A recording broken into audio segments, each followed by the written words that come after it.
In Kenya today, I don't know how you are going to determine who is a servant of God. What are the marks of a servant of God?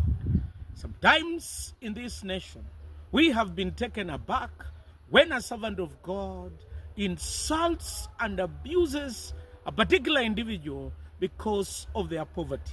Story is told of a church where the minister insulted a lady because she asked for fare.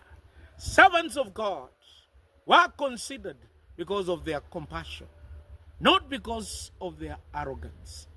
In our today's reading, that was taken from the book of Jeremiah, chapter 26, beginning to read from verse 1 to 16. This portion of scripture that was written by the suffering servant, a prophet who did not marry, a prophet who did not get a convert, a prophet whose book was burned twice in the fire by the king. It is in Jeremiah, the greatest of all the prophets. He is known as the weeping prophet, a type of Christ. He can only be compared to prophet Isaiah. But I want to say, in this portion of scripture, I want us to know who is a servant of God. Let's look at the marks of the servant of God.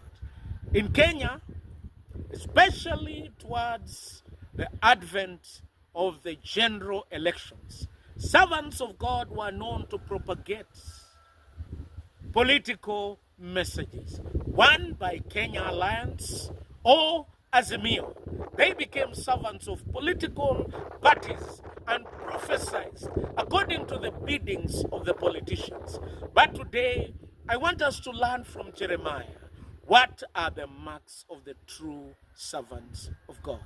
Number one, a true servant of God preaches God's message for all seasons. They don't preach messages of political parties, for they change with time. They don't preach messages of individuals, neither do they preach themselves and their abilities and their